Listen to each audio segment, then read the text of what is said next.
Are you an Oregon fan? Um, I am now because my son-in-law is on their football coaching staff. Oh, really? Yeah, he just got a job. Oh, I don't know, is in probably into January, start of February. So he's out there and with his my daughter, his wife, and so I took a tour of the facilities. We went out there over spring break, and I had to load up with some Oregon Duck gear. So, Oregon is beautiful. I love it. oh, it is gorgeous. We Oh were my goodness. gonna we were gonna move there. I think when I was like in the fifth or sixth grade, we went out and we looked at houses and everything, but we just couldn't make the move. I mean, it's absolutely gorgeous out there. Yeah, yeah. What's he doing with football? His official title is defensive analyst, which means that they go to all the meetings, on the defensive side, and he breaks down film.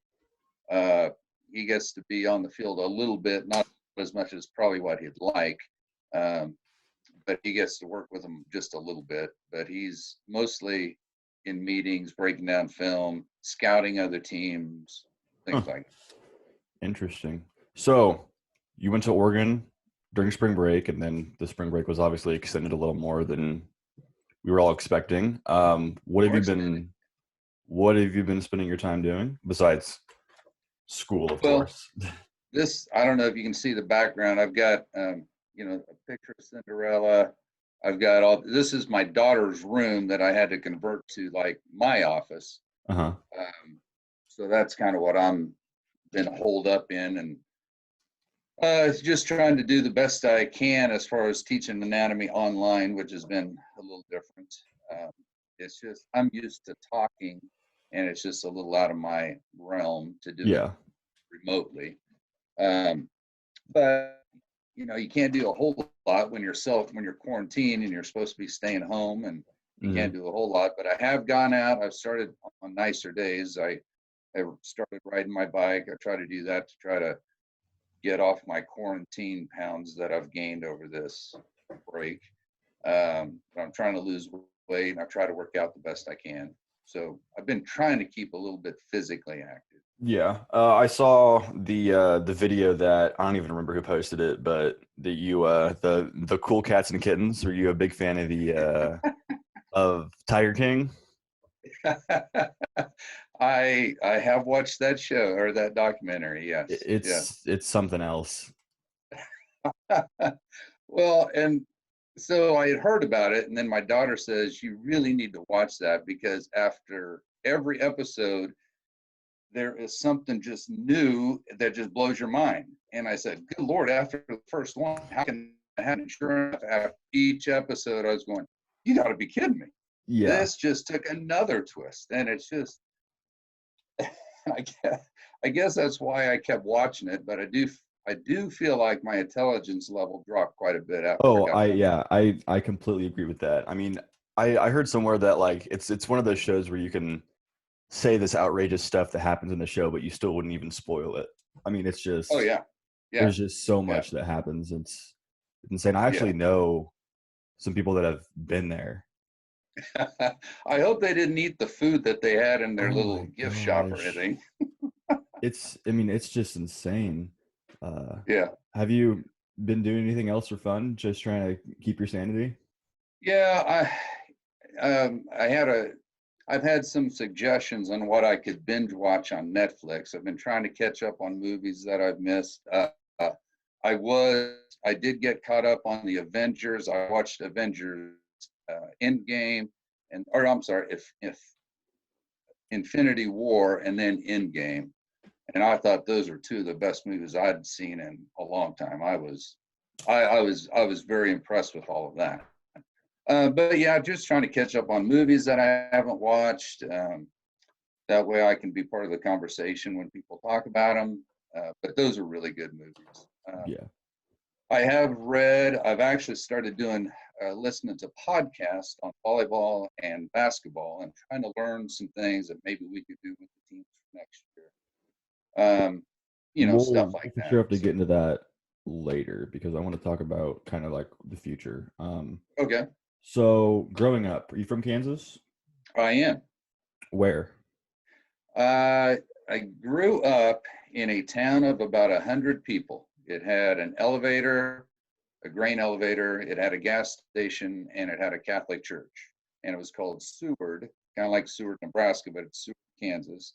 It's about 20 miles south of Great Bend, kind of south central. And then I went to high school at a place called Maxville High School. I had to drive 26 miles every day to go to school, and that was just one way. Wow. So it's a small 1A school. I had 30 in my graduating class. So of course everybody knew everybody in the high school. It's really small.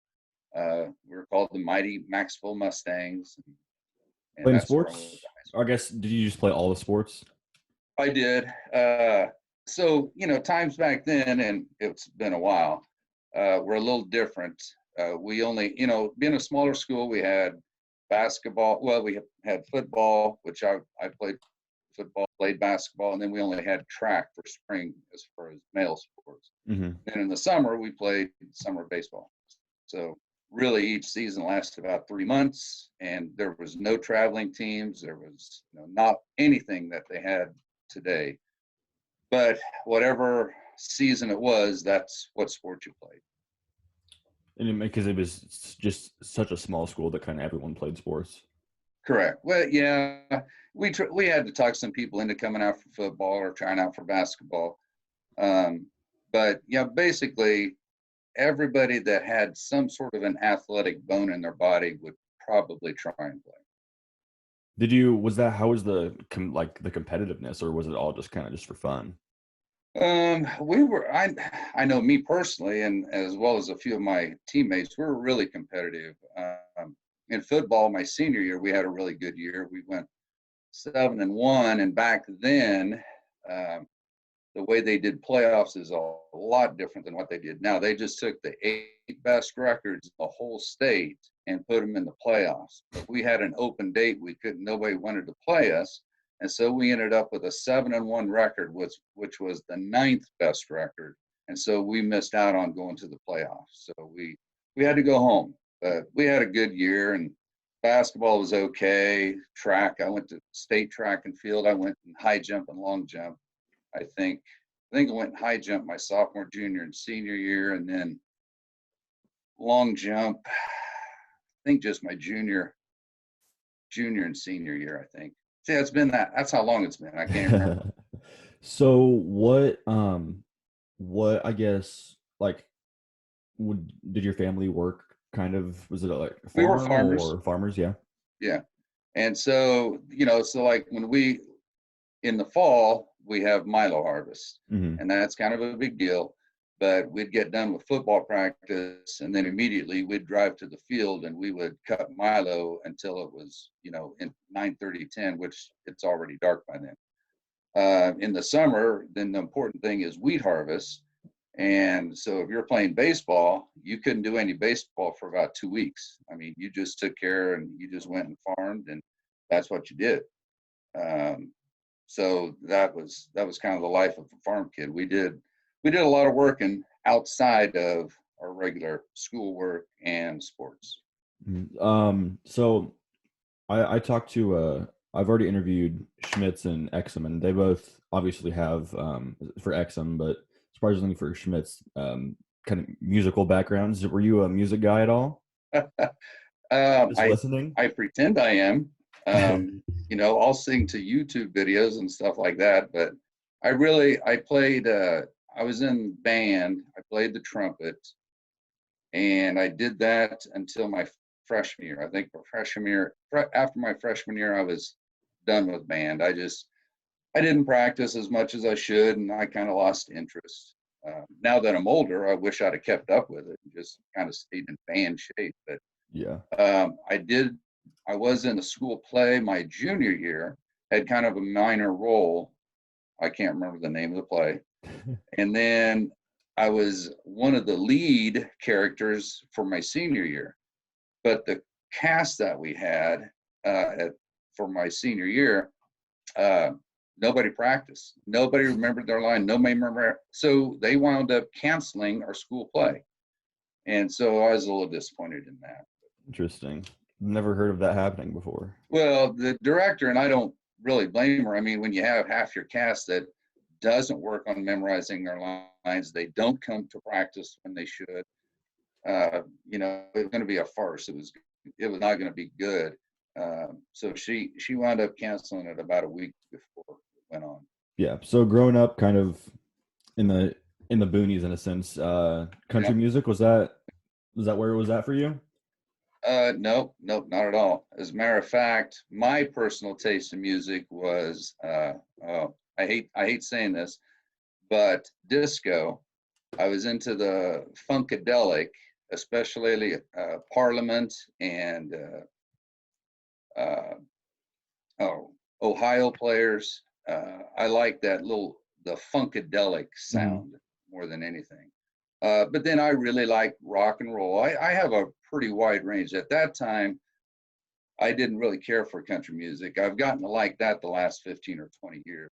Yeah. Um, but that was kind of my taste. I listened to a ton of Boston, um, Earth, Wind, and Fire. I love them. So I had kind of a broad range. Yeah. So going into college, was it one of those things where like I wanted to go to this college and you Um, I had some offers to play football and basketball, but they were kind of at smaller colleges, and I guess I decided, well, I think what I'm going to do is just go to K-State and get a degree. And I had a feeling when I was in high school that I really wanted to teach and coach, but my first major was in chemical engineering. Mhm. They weeded me out of that pretty quick. That was pretty intense. Um, and then I went into computer science and couldn't stand that. That was one of the most boring things. So I got out of that. Now I wish I'd have stayed in that because that's pretty lucrative. Yeah. Um, and then I went into being pre-dentistry. And I didn't mind that so much, but then I got to thinking, I don't know if this is what I really want to do. And so in the back of my mind, what I really wanted to do was teach and coach. That's what I eventually changed into for the fourth time. That was my fourth major. And I did squeeze 4 years of college into six. I mean, that's how long it took. So I became a teacher, and then that was it. So teaching K-State, did you end up student teaching at a Manhattan school? No, actually, I student taught at Junction City for seventh grade science and really liked it. I never thought I would say that, and I was pretty nervous going out there. And I had to drive from K-State every day, uh, pack my own lunch, eat with people I had no idea who they Mhm. were. Really good cooperating teacher. She kind of let me go. She kind of guided me through things. Lord over me and just, you have to do this, this, and this. She kind of let me explore and she let me fail. And, when you fail, that's how you learn. And I really do appreciate her for that. When I did fail or I didn't think, we talked about, why did this work, why this didn't. She gave me a lot of good ideas, but she was really good for me and good to me. And I really appreciate the time I had out there. So going from graduating college and having that teaching degree, did you go straight to Washburn Rural, or did you? My first teaching job was at a small school north of Manhattan called Blue Valley Randolph, um, which Schmitz, being from Rock Creek, knows where that town is. They used to actually be in the same. Creek is actually a combination of two schools now, but it used to be St. George and Westmoreland, and they were in our league. So I Mhm. stayed at Blue Valley Randolph for 5 years, and then I got another, job at a school north of here called Oskaloosa. They're a Mhm. 3A school, so they're a little bit bigger. And then spent 2 years there, and then I came to Washburn. So was coaching kind of always in the back of your mind? Yeah, so yes, I always wanted to coach as long as I was going to teach. Hmm. And I always tried to make sure that I was going to be a teacher first, coach second. So when I first started out at Blue Valley, Randolph Blue Valley, a 1A school, once again, really small. I was an assistant boys coach. I was an assistant football coach for 2 years, assistant boys basketball coach for 2 years, and then a track coach for 2 years, assistant. Mm-hmm. And then they made a coaching change, and they asked me if I wanted to be the head girls basketball coach. And I said, yeah, I'd love to. And they go, okay, if you're going to do that, then you also have to be the head volleyball coach and the head girls coach. And I go, I know nothing about volleyball at all. And people will argue I still don't. And But wait, I just how thought, long ago was this? oh, geez, this has been, that was 34 years. 34 years ago. Yeah. Right. So it's been a long time. Yeah. So I went ahead and took those jobs, and I was the head coach of each of those for my last 3 years at Randolph Valley. And then I went to Oskaloosa. There was no volleyball available because I really liked that, and I wanted to continue in that. But I became the head boys basketball coach at Oskaloosa for basketball. And then I knew the old girls coach at Washburn. His name's Bill Annan. He's now the associate head coach at Oklahoma State. And he and I had played fast pitch softball for years. There was actually fast pitch softball. We didn't like slow pitch because we didn't think it was competitive enough. And Bill and I are very competitive, and we like challenges. And so we played on the same team and against each other at the start, but played on the same team. We knew he goes, Board, I really need help out here at Washburn Rural. He was here 2 years before I got here. He talked me into interviewing for a science position and being his assistant coach. And so I took that leap, and I said, I've never been in a school this size, this big. I was pretty nervous about that because I'm a small town guy. Yeah. And I don't know, I've loved it. And obviously I've loved because I've been here, just finished 27 years here. So how does someone go from knowing nothing about volleyball to being a head coach? Well, first off, you had to do some research, and it was a little bit different in those days because we didn't have computers. We had to make phone calls. We had to physically go to camps. There were no podcasts. There were no online instructions. There weren't videos. You could order some, but then you'd have to make sure you had something to play it on. So what I did, and I'll never forget these guys, but there was a guy named Scott Nelson at K-State. He was the K-State volleyball coach at the time. I called him. I said, here, I'm a first-year coach. Can I come just watch? He goes, absolutely. So he got me on the floor. I followed him around during his camps. He had, other coaches instructing, and he would say something to the campers, but he was really talking to me quite a bit, showing me around what to do. Here's how we do this. And I'll never forget that. And then I called the KU coach, who was Frankie Albitz at the time, and she did the same thing with me. And I go, here are these two D1 coaches, very intelligent, very people-oriented, helping out a small school rookie for no gain. The chances of me having an athlete for them to recruit were pretty small. Yeah. But they helped me out. And that's one thing that's always stuck with me is that when I've had younger coaches ask me for advice, I have never hesitated in trying to help them in whatever way I can, even if there's somebody that I have to play against. I'm old enough now where I've had a lot of players that I've played against. I've had some of my ex-players that I coach against. They're now coaches, and they'll ask me through email or call, or I'll see them somewhere. And I always, you want to come out and watch us? I have nothing to hide, just come out. And so I've had people do that, but I've always kind of instilled that in myself. If anybody ever asks me for help, I'm going to help in their professional career, because that's one thing that those two D1 coaches did for me, and I'll never ever forget that. And have you since then produced any athletes? I mean, obviously, probably not for those coaches in particular, but for those universities, have you? Yeah, KU. Well, I guess I haven't had a kid go to KU. I've had 3 that have gone to K-State, not for the same coach because both of those coaches have moved on, but had I don't know, it's 45 kids that have gone on to play college somewhere. And I think about 9 or 10 of those have been to pretty prominent D1 colleges. So we've had, and I think all of those kids I'm talking about are from Washburn Rural. I mean, obviously I've had a pretty good, fortunate run of having really good athletes here.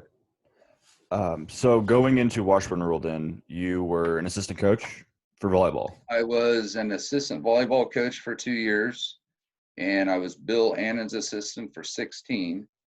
And then I think my first year, it was either my first or second. I think it was my first year. I was also the JV softball coach. Softball, is that, I mean, obviously you played fast pitch, but was that anything that you had interest in doing? Not for a long term, because I really like volleyball and basketball. That's where my interests were. And really, if I'd have stayed with football, that's probably where my major interest would have been. But volleyball presented itself. I just took that and ran with it. Mm-hmm. Softball, I mean, I knew some things about it because I had played it, fast pitch, and it's different than baseball, but a lot of things are still similar. But I think my first love deep down is probably baseball. But softball was not something I saw myself coaching. I was kind of a temporary coach, and I gave it up, I think, after my first year. And I miss it, but it was fun. I really enjoyed it. So going in, have you always been an anatomy teacher? No, I think at Washburn Rural, my first 7 or 8 years, it was nothing but physical science. And in those days, we didn't have the teaching staff we do now. There was like 30, 35 kids in my class, which is way too many to have in any science class. And I remember being pretty exasperated after the 6th or 7th year. And I told Bill, I said, I'm just going to tell you, I'm looking around. And I was the head volleyball coach at that time, but I was still his assistant. I go, this class load is way too much. And I remember telling him, I'm just going to let you know, I'm looking around. He goes, don't do that. Don't do that. Well, then some things happened, not because of that. We had a teacher leave that was teaching anatomy, and Mr. Airy, who was our department head at the time, asked me if I wanted to do that. And I said, I'd love to do that, because I've always had a really great interest in anatomy. Mm-hmm. That was one of my favorite classes when I was at K-State as a student. So. And you've been there. You don't teach any other classes besides that, right? Not anymore. And I probably haven't for the last, 10 or 12 years. It used to be anatomy and then biology. And then we added honors anatomy, mm-hmm. because we needed some more strenuous classes. So we put honors anatomy in there with general anatomy. And ever since then I've only been anatomy. Yeah. So I guess, so when did you become head coach for volleyball? I just finished my 25th year, which is a quarter of a century of coaching. Crazy. Yeah, it makes me sound really old, which I am. I've come to grips with that. So. Yeah. So you, and then basketball, how'd that end up happening? So I was Bill's assistant for 16 years, and then he had a really great opportunity to, it was director of basketball operations. It was going to be kind of a non-coaching, but it's a position where you're going to be involved with basketball, and then eventually, kind of climb the assistant ladder and be on the staff where you can actually do some coaching, because mm-hmm. they have rules. They can only have so many people coaching. So he took the job, but he took it in kind of mid to late, I think mid-July. And I can't remember exactly. So the timing was pretty late. And I just told him, I said, well, I would love to be the head coach, and I'll do this for a year at least, because we had just won state his last year in 2009. We'd won the state championship. We had a pretty good team coming back. My daughter was going to be a senior, and I just thought, for continuity, just having some of the same people rather than having somebody else new come in, mm-hmm. that it might be better if I just became the head coach. I didn't need it for my ego or anything. I just thought it would be better for the kids. And we had a really good year. We went 21-4 and got third place at state. And then, had some injuries at the state tournament that kind of hurt us. But anyway, so that's how that came about. It really, he resigned so late that they didn't have much of a chance to hire anybody. Mhm. So they said, well, he's been here a while. Let's go ahead and give him a chance. And so I think I just got done with my 11th year being the head coach. Um, so state championships in volleyball, when was your first one? 2004, right? Yeah, 2004 was the first one. We had played in the championship in 2002. And then the next year we had in 2003, we didn't have any seniors on that team at all. And we had a chance to win a championship then, but we got third. We lost in the semis. And then the next year with that pretty much the same group, then we won our first championship. Mm. And that was a team that I could probably honestly say was going to win it. We had never won a championship before, so there's a lot of pressure on you. But that was what I would consider a dominant team. We went to the state tournament. I didn't think there was going to be too many people that could beat us. I guess kind of going off of that, skipping ahead a little bit, do you see that team at all in the current team? Obviously we're losing. We lost this year, Trinity and Macy and Issa, who are Macy and Issa are obviously collegiate athletes who are going to do good things at the schools that they're going to. But besides that, we have a very young team. Do you see that kind of evening out? Yeah, we're going to have to, kind of understand the mentality it takes to get over the hump and win a championship. You have to earn it, and every point means something, and your margin of error greatly decreases when you're in these big state games. Mm. And I think we learned a lot from that. We had 5 freshmen and 2 or 3 sophomores, I think, in that group that played. Mm-hmm. And I think that they're going to be pretty hungry. I think they were not happy with getting second. They thought they had a good year, and they did, but they also know there were some steps that we could have taken that we could have got that championship too. I do see some similarities. That team from 2004, there was nothing that was going to deny them that championship. And I hope that's the mentality this group's got. I think they understand we missed out on a chance.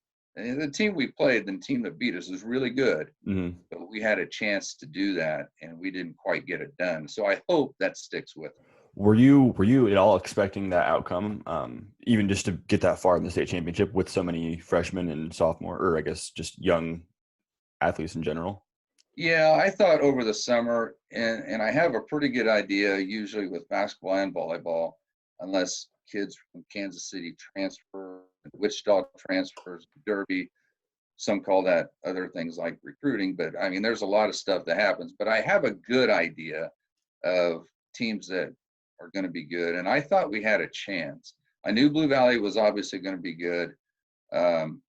We had beaten Gardner 3 or 4 times during the season, and they're going to be good next year too. But I thought we had a chance. But with Blue Valley, as good as they were, like I said, the margin of error diminishes. So we had some kids that I don't think played as well as they could or should have. Mm-hmm. And I think they know that as well as I do. And I didn't even address it with them, but they kind of mentioned some things they weren't happy with how they played.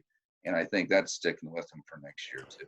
And I guess kind of going off that a little bit more for next year, Macy at the banquet, you were talking about how, she holds like several, I don't know if they're records for the school, but just she's like one of the best athletes that we've had for volleyball in a long while. Who do you see really filling her spot in the following years? Well, it's tough to tell because, freshmen change a lot sometimes. And I've had freshmen that have shown really good promise, when they were freshmen, sophomores, and then just didn't develop. Well, what you have to remember when you get older, there's young ones coming up behind you that really want to play. And I I've always been this way with basketball and volleyball. If you're good enough to play, then you'll play. And it's going to be coach's decision, me and my assistants that will decide, well, we think this is the best person for this spot that'll make us a better team. And even with last year's group, they're going to have to understand we're going to have some incoming freshmen that are going to contend for starting or playing a lot in volleyball and basketball. And the ones that have been there that are now going to be sophomores and juniors and maybe seniors, you better be looking over your shoulder and making sure you're getting better, because I'm going to play the best players. I don't care if they're freshmen or not. And so we're going to have some spots now to fill Macy and Issa's spot and Trinity's. We'll just have to see. And this is kind of what's driving me nuts with this quarantine and the stay-at-home stuff. We need to get in the gym. Yeah. And if everything goes well, we can start doing some things on June 1st. And I'm just sitting in this room thinking, okay, I think we can have this, this, and this. Maybe this could be our lineup, but I don't really know until we get them out there and see what they've got. Mm-hmm. But Macy in particular and Issa, they're going to be big spots to fill. We've got to have people that can pass. We're going to have somebody fill that middle spot that Macy had. Yeah. Well, because I guess kind of I don't know volleyball super well, but from what I was seeing last year was that, you had your lineup was almost always stacked no matter the time of the game. It wasn't like we always had like somebody that could get us out. Yeah. Yeah. And obviously you could say that Brooklyn would come in and replace Macy, but Brooklyn also kind of already has their own spot on the team. Right. We don't tell them that because I always tell them, I don't care if you started last year or not, you're going to have to earn your spot. Yeah. But, Brooklyn is, if she makes the team this year, I really expect good things out of her, because I think she's got some tools that not everybody has. She's a tall kid, she's strong, she's extremely athletic. Here she is as a freshman starting on volleyball and basketball. And it kind of reminds you of that kid that graduated last year that we had. I can't remember her name now. Bachelor, Carly Bachelor or something. And I'm sure if we had a soccer season, she would also kind of she would have played that. Show her strengths there too. Yep. Because I know Coach Hensel was really excited about having her. He had her at practice for, I think, a week and 2 days or something. He goes, she is really good at soccer too. So she's just like Carly in that she's going to be a 3-sport stud. And I know I'm excited that and what makes her special, just like Carly, she is such a good kid. And that's what I've been really blessed with, is that, not only are these kids really pretty good athletes, but they're just good people. They have good character and good morals. They have good work ethic. They're good students. Mm-hmm. And I just don't know of a lot of coaches that can say that and mean it like I can.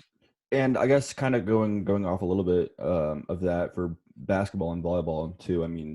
I was pretty good friends with some girls that played basketball at a school in Kansas City, and it just and being friends with girls that are on the teams here, the chemistry between the girls at Washburn Rural just seems so much better.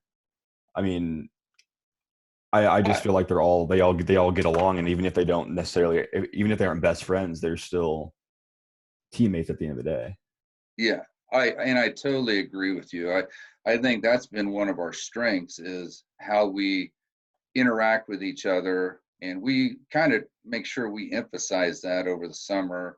And I got to be honest, we don't do a lot of team building activities, but I know what we do in practice and over the summer helps develop that chemistry, and we kind of emphasize that. But the girls know that, and I think our team chemistry has gotten us a lot more wins when you compare them, or when we're playing against a team that maybe even be better athletically than what we are. We've won 7 championships in volleyball, and only 2 of those teams, that 04 team and probably the 08 team, which I know you're probably not familiar with, but those were two dominant teams that I could have said, I think we're going to win. The other ones, I don't think were better than those other teams at all. We shouldn't have won state those years, but because we're competitive, because we have better team chemistry and we trust each other, we beat those better teams. Teams that I had, for example, in 06, we had a team with no seniors at all. Our best players were freshmen and sophomores, a couple of juniors. And we beat a team in the championship that had 4 players that were going to play in D1 from Blue Valley West. And there's no way we should have won state that year. That And was volleyball, right? that was volleyball, yeah. Now, do you see, I mean, obviously not knocking on wood here, do you see that being a possibility for next year for basketball? I mean, we're not going to most likely have any, unless someone that I don't know of comes out and plays basketball. We're not Well, going to I have need any to, seniors. yeah, I doubt, yeah, we're not going to have any seniors that I know of either. I probably didn't hit the recruiting trail as best I could. But I do think we're going to have, the returners, even the ones that, didn't play a lot of varsity, but were on the varsity bench. I expect them to step up. I think we're going to have 2 or 3 freshmen that may come in and have a big say in playing time, just like I mentioned volleyball too. But I've never been, I don't treat people as if they're freshmen. If you're a freshman and you're on varsity, you're a varsity player. I don't care how old you are. And, as coaches, we'll give them a little leeway, especially at the start of the year. But after that, you better catch on, or else you're not going to be playing, because we're going to play the people that are going to get the job done. But I always think that we have a chance to win a state championship just because of the kids that we have and how hard they work. And I think we have a viable, legit chance for volleyball and basketball next year. Basketball but we got to put the work wise, in. do you see the closest competitor next year being Topeka High for a league at least? Yeah, I think Seaman will be good again. I think T High obviously will be good again. Emporia is going to be improved. Manhattan, I don't know. I mean, Manhattan's just, to me personally, one of our rivals. Yeah. But they always put together something, and so I'm sure that they'll be good also.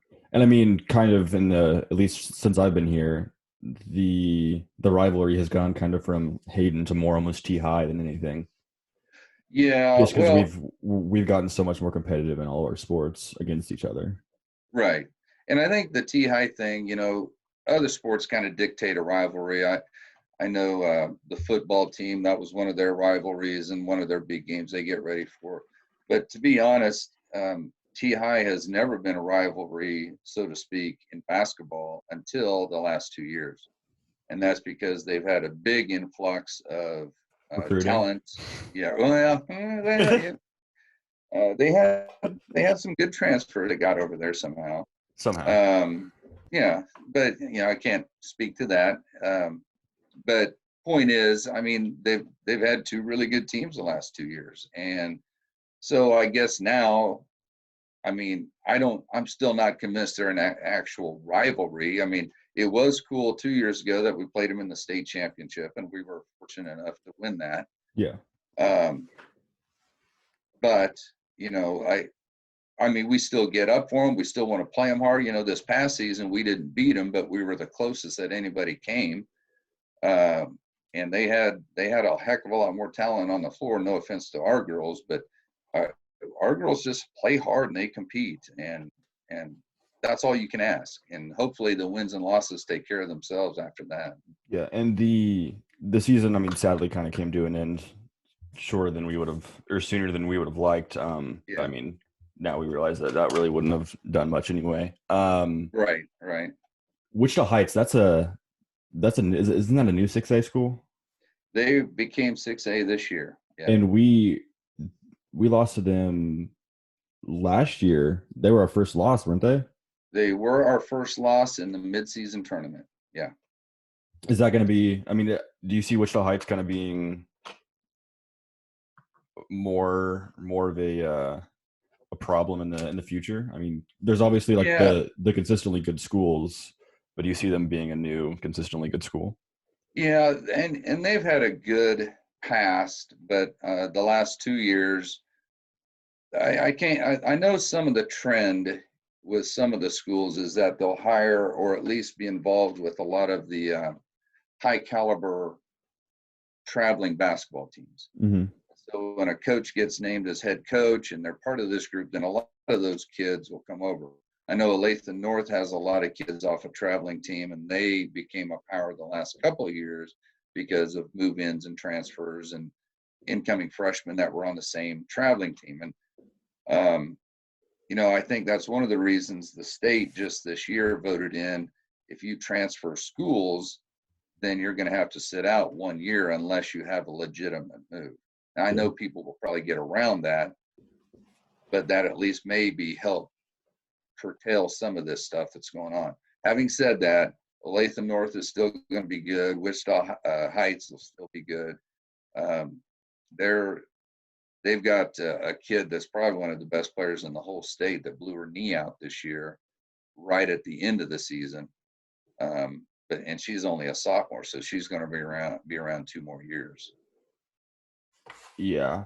So obviously your track record is better than most when it comes to coaching. What in your opinion, I guess, makes a successful and a good team? Is it all talent, or is it a combination of several things, or do you necessarily need the best talent? Um, I think, and like I mentioned, in both basketball, we've had teams that have gone to the state tournament as like a 7 or 8 seed, and we've knocked off the 2 and 3 seeds sometime. And that other team has a lot more talent than what we do. But I think that boils down to our kids, their competitiveness, their work ethic, and how they want to make a name for themselves. And like I mentioned, 5 of our championships, I don't think we were the best team there. But because those kids believed in themselves, they competed, they just did all the little things that got them to be a championship caliber team. I think that's what overcame some of the talent. And and I'm not super critical of other teams, but sometimes you can just tell teams that don't get along, or Yeah. they just don't have the chemistry, like you mentioned a while back, or you can tell that if they don't dive for a ball, they're not working hard enough. Mm-hmm. Like when volleyball, our kids always dive for a ball. They always make that effort. And that's just part of playing hard. You play hard, you compete, you believe in each other. I think that can overcome quite a bit. Now, having said that, you've got to have a little bit of talent too, though. Yeah. Do you? I guess obviously some girls you're spending time with volleyball and then going into basketball, and then if they're enrolled in anatomy, they'll see you there too. Do you? Which can of course be a good thing. Do you see a lot of the time that being good at volleyball or being good at basketball equates to being good at that other sport? Yeah, I think a lot of times if you're competitive and athletic, that the success you see in one translates to another. And a lot of times I also see that in the classroom. I know that if you work hard in those sports, chances are you'll probably be working pretty hard in anatomy if I have you in class. And that, and not just anatomy, but any Mm-hmm. of their classes. And I think that's why our team GPAs in both those sports are really pretty high, every year. Yeah. Um, I just think that translates from the back and forth from the court or the athletic field to the classroom. I think that's a big correlation. Yeah. So I was lucky enough to somewhat basically travel with y'all to state volleyball. Hmm. Amazing time. My favorite And story is when yeah, me and Daniel got put into your room, and I'd been joking with Daniel about how we're gonna have to share a bed, but then we get into your room and there's only one bed, and then Schmitz comes in and is like, "This is Board's room. You need to get out." Um, one of the Daniel he was freaking out. It was so funny. Um, but going off of that, I'm not sure if it's just the team in general or you, but I did notice some superstitions that are you a superstitious person? I mean, we ate Chick-fil-A Extremely. birthdays, and I heard I'm somewhere that you were the same. You were this basically the same thing every single time. pretty much. Yeah, and I do wash them. Don't get me wrong, Yeah, I yeah, wash, but there's just, and I think that comes from my baseball days. I'm just extremely superstitious. I think that carried over to all my other sports, and superstitions are nothing more than having a habit hmm that you maintain. I mean, that's really your psyche. You want to stay in the same groove, stay in the same habit, and that comforts you. Now, having said that, if something doesn't work out, you're going to have to adjust and not let it affect you. But I am superstitious. I know during the season I have to have the exact same breakfast on game days, uh, which is not much. It's like a bowl of cornflakes with a banana, but that's my game day meal. I've got to do that every game day, and not my favorite by any means, but I have certain things that I need to make sure that are in line, and then I guess I feel better mentally. I know the girls. I don't know if they're as bad as I am, but I know that some of them are pretty bad. yeah. Which I mean is I think just athletes a lot of the times in general is just having those kind of superstitions. Yeah. Um, so I guess wrapping up a little bit, I might hit on some things at the end. League. What are your thoughts on that? Kind of You just mean dwindling the? down slowly and slowly. Yeah. I don't know. Well, my gut opinion is that a lot of that is football driven. So Yeah. no matter what is said, I think a lot of it is because of football. Um, Personally, I think it's a mistake for those schools to do that. I can also see some of their, I can see why Highland Park would want to go. I can. I don't understand Seaman at all. That one Yeah, really I don't surprises me. either. I have absolutely no idea. They're not really terrible at anything. No, they're always competitive with bigger schools. And I guess when I look at us, and so I know that we're a 6A school, and we've usually been really good in my sports. Well, with a lot of our sports, with volleyball and basketball, I can speak to those. But I want to play teams that are better than us. So it shows us weaknesses that we need to get better at. And we learn from that. So we don't win and we fail in some areas. The failure gets you better prepared. I'm a big believer in that. You don't want to fail all the time. You want to see some Mhm. success, but playing better teams gets you better. And we always gear up, not really for a league title. We always gear up for a postseason run. That's our end goal. That's our end game. And I don't know. I mean, they've got their reasons. I don't understand, but best of luck to them. But I know that we're going to try and get a couple of Salina Central and Salina South. I know that we've talked to them about coming into the league to replace some of those that are leaving. I don't know if they will. Um, I don't know. It's going to throw us for a loop for a little bit. But I do know we kind of need to get ahead of it and try to get some schools lined up in case we need to add them to our league. Yeah, and since kind of your arrival at Washburn Rural, how many league changes have there been? Well, really not a whole lot. Um, I can't remember the exact year. It was around early to mid 2000s. There used to be a league called the I-70 League that had Manhattan and Junction and Topeka High were in that. And then the Salina schools, and then that disbanded. So we took Topeka High, which left Manhattan and Junction City kind of out there on their own. hmm And then it's called, you have to ask the state to put them in a league. So the state put those two in our league, but that was in the '04, '05 era, somewhere in there. So 15 years or so, it's been pretty much the same. And then Shawnee Heights left a couple years ago, and now in a couple years, Seaman and probably Highland Park are going to leave. Hayden, I don't know what Hayden will do. I Just a wild have no card. idea. Don't really. Yeah. So I guess since you've been coaching around here for quite a while, have you seen schools like Highland Park and Topeka West, who generally aren't the best?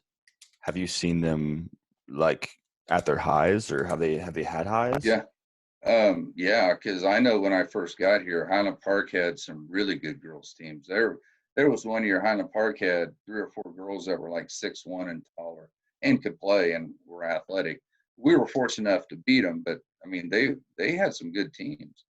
In Topeka West, I think since I've been in Topeka, I think they've won 2 state girls championships.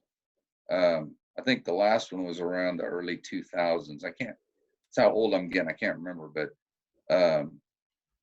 but they used to be really, really good too. And unfortunately for them, they've been on some really dry years recently. Mm-hmm. And you would think that maybe it would start, kind of turning around a little bit, and so far it hasn't. But they used to be 2 schools that used to be very competitive. Yeah. I mean, obviously people can form their own opinions as to what happened, but what are your opinions on, like, Why that happened? yeah. I really don't know. I know sometimes coaching changes happen. I don't know if I can't remember exactly when they kind of fell off, but you know, Highland Park had a pretty good team a couple of years ago. They were very competitive. I think they were around 500, which was, for them a good stepping stone. And then their coach resigned, and then some people left and went to other schools, but they had the nucleus to be really pretty good. Mm-hmm. Topeka West hasn't, had a success in terms of wins and losses, but I think they've had some coaches in there, including this last coach, that's kind of gotten them, their chemistry's good. You can see some positivity. But, they're a school that's kind of running through some coaches, every 2 or 3 years.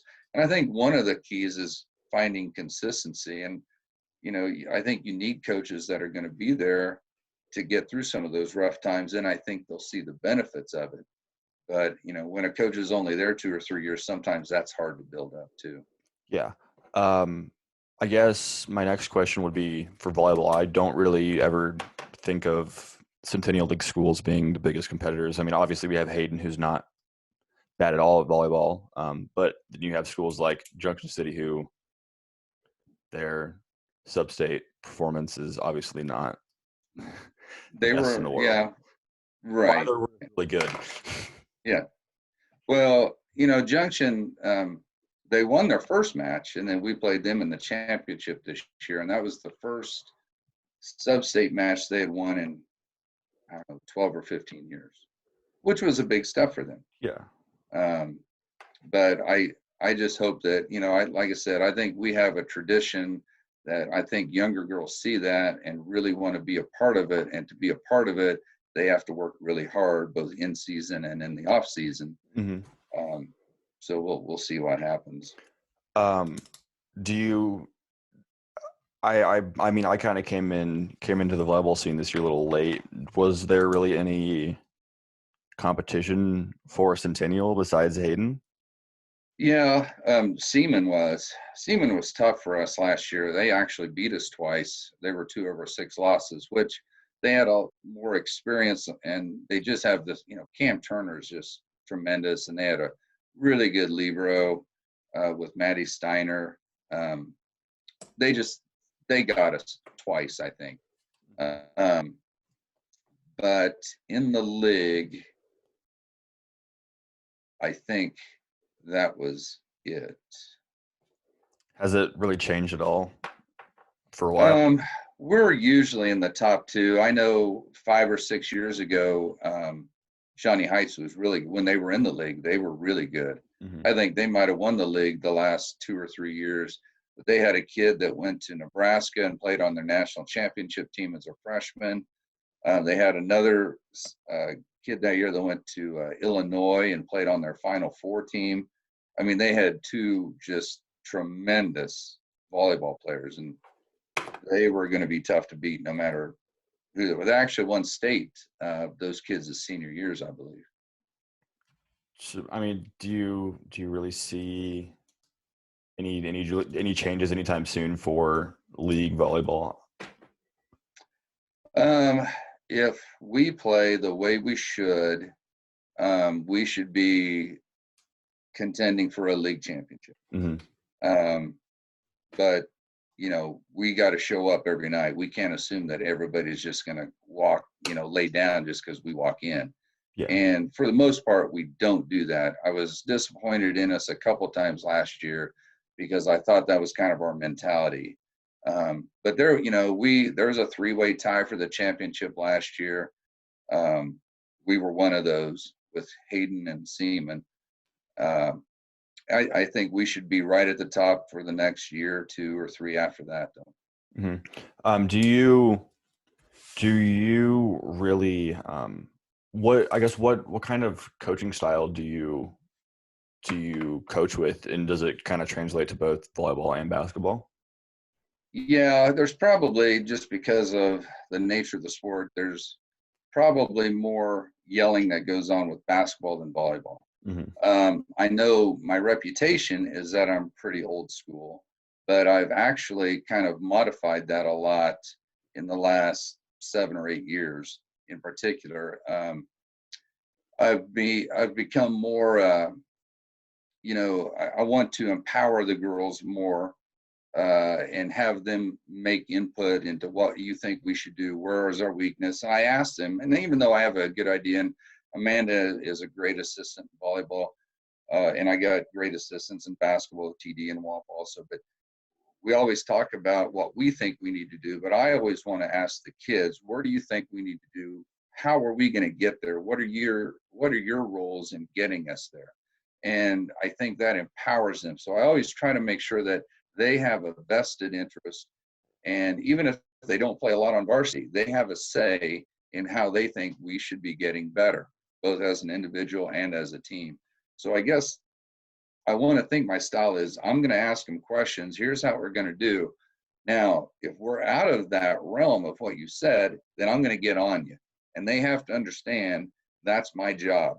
I'm here to make you the best player you can possibly be, and I'm going to do whatever it takes to get us there.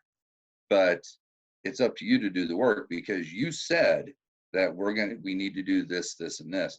And I guess I always have this on my blackboard in my coaching office, and it says, behind every fearless athlete is a fearless coach who refuses to let them be anything less than what they can be.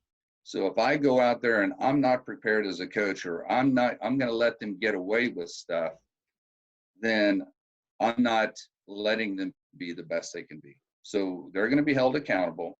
And that's not to say that they don't make mistakes. You're going to learn from your mistakes. You're going to learn from failure, but learn from it and let's get better.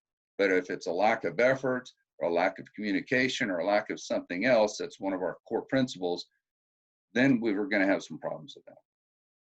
Well, I think that's a perfect place to kind of wrap things up. And got anything else you want to add in?